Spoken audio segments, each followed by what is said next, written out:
Assalamualaikum warahmatullahi wabarakatuh. Alhamdulillah rabbil alamin wa bihi nasta'inu ala umuri dunya waddin. Wassalatu wassalamu ala asyrafil anbiya'i wal mursalin sayyidina wa maulana Muhammadin wa ala alihi wa sahbihi ajma'in. Rabbi shrah li sadri wa yassir li amri wa hlul 'uqdatam min lisani yafqahu qawli, amma ba'd. Selamat pagi adik-adik. Pagi ini bertemu kembali dalam pelajaran pendidikan agama Islam dan budi pekerti. Masih bahas pelajaran 1, indahnya saling menghormati, bagian 3, kandungan surat Al-Kafirun.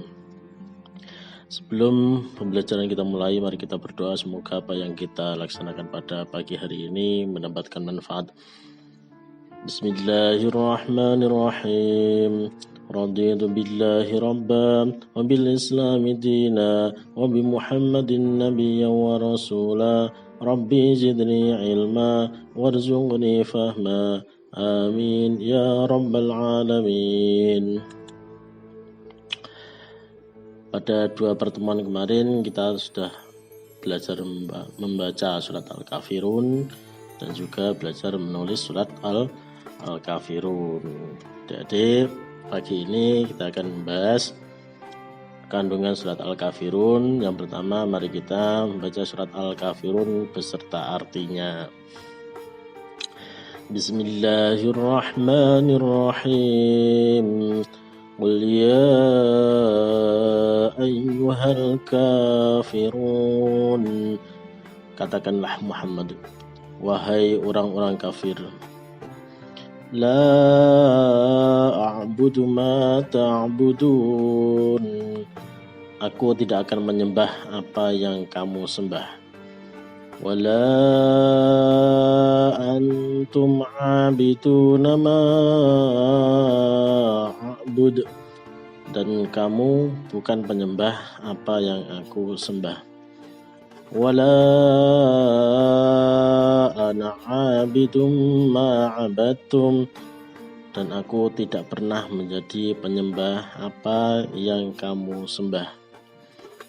Wala antum 'abiduna ma a'bud. Dan kamu tidak pernah pula menjadi penyembah apa yang aku sembah.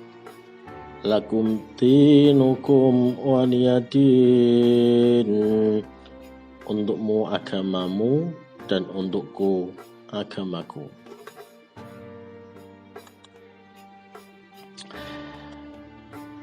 Asbabun nuzul surat Al-Kafirun, ya, bahwasanya pada saat dakwah Nabi sudah mulai menyebar di sekitar Makkah, orang-orang kafir Quraisy ingin mengajak berdamai kepada Rasulullah Shallallahu Alaihi Wasallam.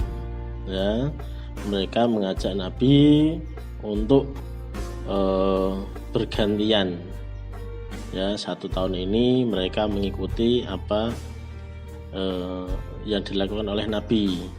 Ya, dan tahun berikutnya Nabi diminta untuk mengikuti apa yang dilakukan oleh kafir Quraisy. Ya, maka turunlah surat Al-Kafirun. Lakum dinukum waliyadin. Ya, jadi biarlah ya, Nabi beribadah sesuai keyakinannya dan mereka beribadah sesuai dengan keyakinan mereka. Kandungan surat Al-Kafirun yang pertama menunjukkan perbedaan sesembahan dan ibadah kaum muslimin dan orang-orang yang selain kaum muslimin. Ini adalah kandungan surat Al-Kafirun yang pertama. Yang kedua, surat Al-Kafirun berisi penolakan tegas atas ajakan kafir Quraisy untuk menyembah berhala walaupun sesaat dan dengan tujuan apapun. Selanjutnya, menegaskan tidak ada kompromi dalam perkara akidah. Ya, ini tidak dibenarkan kita beribadah ya bareng-bareng dengan orang selain Islam. Ya, kita ikut beribadah di gereja, atau orang gereja ikut beribadah di masjid, itu tidak dibenarkan. Surat ini menjelaskan ya bahwa Rasulullah tidak akan pernah menyembah berhala ya, atau sesembahan mereka sampai kapanpun. Pun begitu, beberapa kafir Quraisy tidak akan menyembah apa yang disembah oleh Rasulullah. Nah, surat ini mukjizat ya, kebenaran bukti Al-Quran bahwa mereka yang mendatangi Rasulullah untuk menyembah berhala sampai akhir hayat mereka tidak pernah masuk Islam. Bahkan ya, sebagian ya, mati terbunuh dalam kondisi kafir. Selanjutnya ya, surat Al-Kafirun berisi ajaran toleransi untuk tidak memaksakan orang lain dalam akidah dan beribadah. Jadi jika orang lain beribadah sesuai dengan agamanya, saya juga berhak beribadah sesuai agama saya, begitu. Jadi tidak boleh saling memaksakan.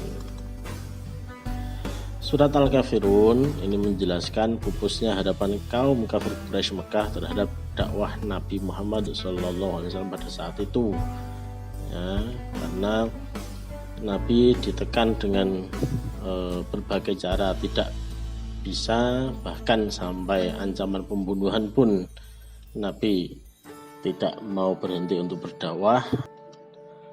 Ya, umat Islam dilarang mencampur adukkan ibadah dengan agama lain. Akan tetapi kita tetap harus menghormati ajaran umat agama lain.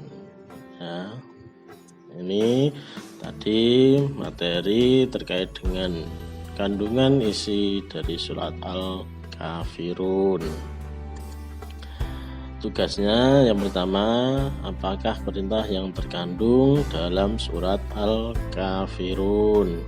Dua, apa arti ayat terakhir dari surat Al-Kafirun?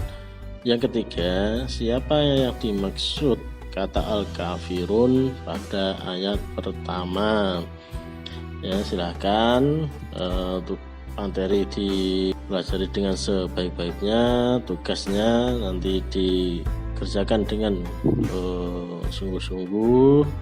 Nanti hasilnya difoto, dikirimkan ke grup WA. Demikian materi dan tugas pada pagi hari ini. Jika ada sesuatu yang kurang paham bisa ditanyakan di grup WA.